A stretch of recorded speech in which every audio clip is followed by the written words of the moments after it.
To reduce population, every 15 years God releases millions of monsters. Humanity tried to fight them, but monsters are stronger, people can only hide.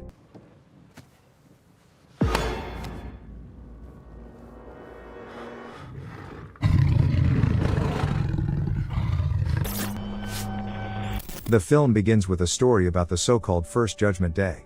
Then, from the depths of the earth, from ordinary minds, hordes of monsters poured out. They killed millions of people, destroyed cities. A real war began with these monsters, and in the end, they were exterminated. On the site of the former wells, protective installations were built, gates, which are designed to protect people from repeated intrusions.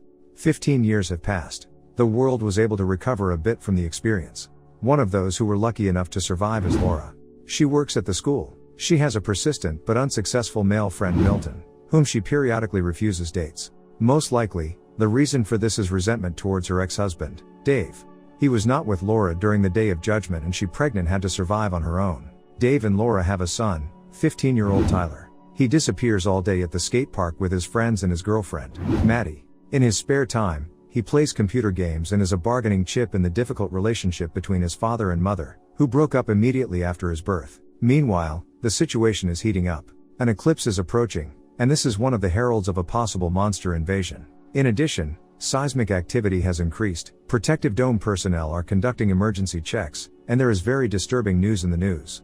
Mass extinction of fish began everywhere. The same thing happened the day before the First Judgment Day. Migration is another alarming signal. Everything is repeating itself, as it was 15 years ago. Tyler is spending the weekend at his dad's when the phone rings. Dave gets a call from his old friend Ted. He is sure that the new Judgment Day will be tomorrow. He insists that Dave urgently take the family and come to his shelter before the eclipse. Meanwhile, the first monster appears under the protective dome, quietly sneaking up the stairs. At this time, Laura calls Dave. She has also seen the news and demands that Dave bring Tyler home. Milton has reserved a shelter, and she's sure it's the only thing that can save them. Dave reassures her that he is the father and Tyler is safe with him. Tyler receives a text, reads it, and quietly leaves the house while his father is talking. Laura is in a panic. Dave's house is not secure and he must bring Tyler to her immediately. Dave agrees. He goes to Tyler's room, but he's not there. Milton rushes Laura. The shelter is filling up, they need to hurry. She explains that she can't find Tyler. Milton uses his phone number to find him at the skate park. Tyler is really there with Maddie. She is nervous, her parents left, she was left alone.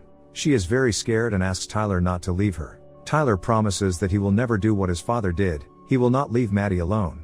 Suddenly, a bird cry is heard. Huge flocks of birds fly in one direction. People in the park run in panic. Everyone leaves town. Dave goes to the park to look for Tyler. He gets into a giant traffic jam and runs in search of his son, leaving the car behind. At this time, under the dome, the worker checks the instruments. There is a rustle, some strange sounds. A monster appears, it rushes and tears the worker apart. The soldiers standing nearby shoot at it, but to no avail, ordinary bullets do not harm it. Tyler and Maddie look on in horror at the reigning panic. Dave comes running as Tyler explains to his father that Maddie had nowhere to go and he couldn't leave her. Laura drives up with Milton and takes everyone to the shelter where the seats are booked. There is just over an hour left before the eclipse. There is complete chaos in the city, people are trying to escape, traffic jams are everywhere. Finally, they get to the shelter, but it is cordoned off by the military and only women and children are let in. Dave asks Tyler to take care of his mother and sends them to the shelter. He and Milton remain in the crowd. Tyler goes to the shelter but then runs to his father. Laura and Maddie rush after him. Tyler screams, "He is my father, I will not leave him." At this time, information appears on the scoreboard that the shelter is completely filled, there are no more places. Wasting no time, they run to the car. Dave offers to go to Ted's hideout in the desert, and Milton suggests hiding at the school, which is nearby and there is a basement. Another traffic jam, dozens of cars block the road. They get out of the car. An earthquake begins, and the solar disk is covered with a shadow. The eclipse has begun. Under the protective dome, the monsters make their way out. They're crowds, crawling, flying, they capture the city. Dave suggests leaving the city, it's much more dangerous here. He wants to drive himself, but Milton is outraged. This is his car and he knows how to save everyone. They have a fight with Dave, but then Milton is grabbed by a flying monster, soaring with him into the sky. Laura screams heart-rendingly, Dave stuffs her into the car, and they try to get out of this hell. They drive along the canal. Dave reassures the children, everything is fine, we will get out. The car is running out of gas. Dave wants to find a replacement for it. There are several cars ahead. Dave gets into one of the cars. An elderly man hid in the back seat. He glances at a huge bloody monster that looks like the skeleton of a bull.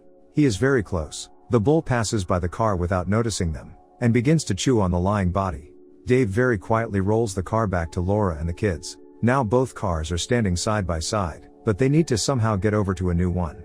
Meanwhile, the bull noticed them. Then the man gets out of the car, sprinkles the bull with salt from the jar that he was holding in his hands. The bull stopped. The kids and Laura manage to run into Dave's car. Then the bull rushes at the man and tears him to shreds. But Dave manages to drive away from there. Hordes of monsters flock to the city from all sides. Dave is driving down an abandoned road in the mountains. They drive up to Ted's hideout. It is really sound and looks like a concrete bunker. There are cameras on the roof, but no one reacts when they knock. The doors are closed. Ted is sitting behind the monitor. A gun is put to his neck. Someone is standing behind. Monsters run in a herd along the mountain. They rush straight to the shelter.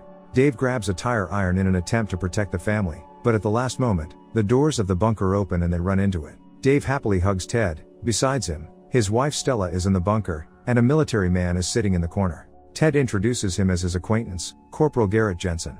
The monitors show how the monsters are trying to smash the door. Everyone is tense, and Garrett keeps to himself. Maddie asks how the monsters feel them. Can they see through the walls? Garrett smirks. They react to light, heat, but I think they see our soul. They are the offspring of the devil, which means God too. They torment the flesh, but feed on the soul. Are you religious, Corporal? Laura asks. Today, yes, he replies. He says that on the first judgment day he worked at a refinery. When the monsters poured in there, he managed to dive into a pond of salty mud, where they were afraid to approach. He sat in the dirt and listened as the monsters destroyed 150 of his colleagues and friends. Garrett is very engrossed in his story and doesn't notice Ted signaling Dave to touch the knife. Dave understands and quietly takes the knife. That is why it is called Judgment Day, continues Garrett. The devil rules on this day. At this time, something that looks like a centipede crawls from the street into a small hole in the mesh covering the window. Garrett says he'll be on duty first. Ted invites them to stay as well and looks meaningfully at Dave. But then Garrett pulls the gun out of its holster, forcing Dave to put down the knife.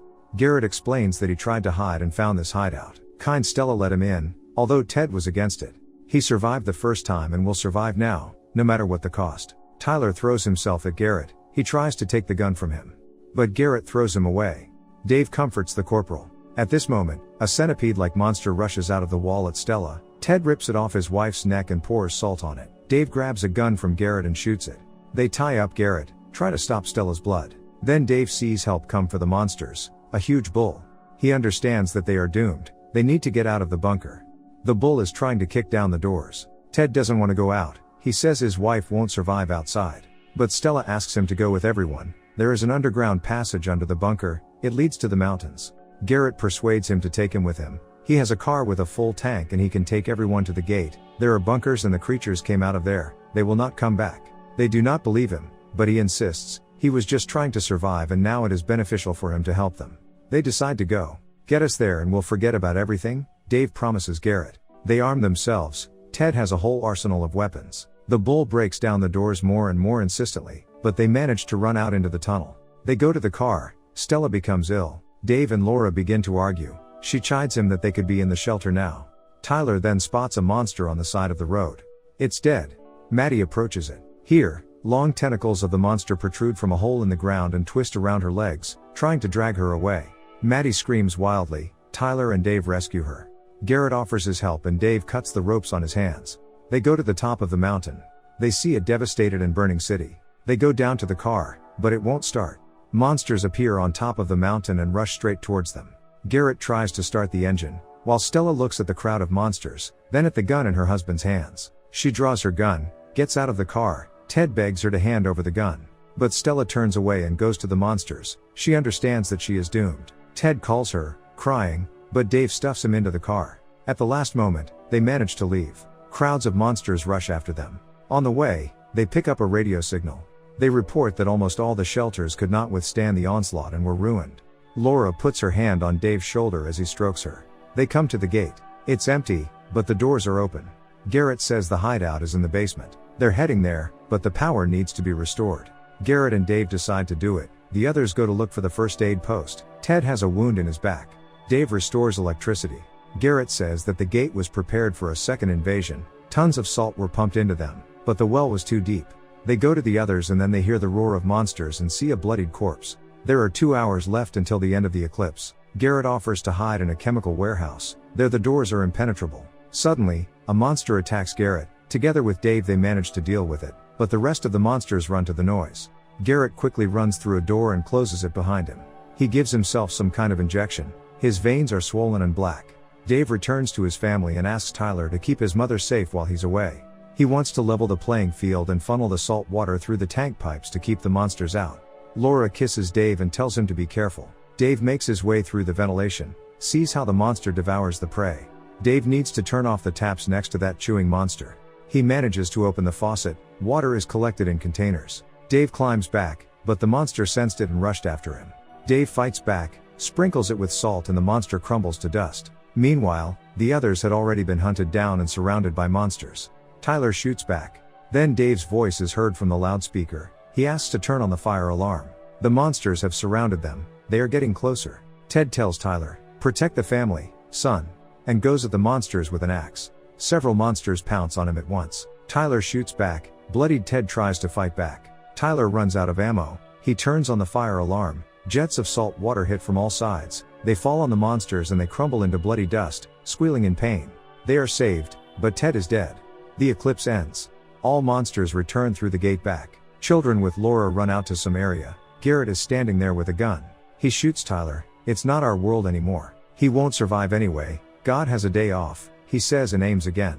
Laura tries to cover her son with her body. Dave runs in and hits Garrett in the head with a fire extinguisher. Dave throws himself at Tyler and Laura. Here, a huge monster appears from below. It lunges at Garrett, who was closer to it, and slowly swallows him whole. They run into the medical unit, make a salty mixture in a cylinder. The monster is getting closer.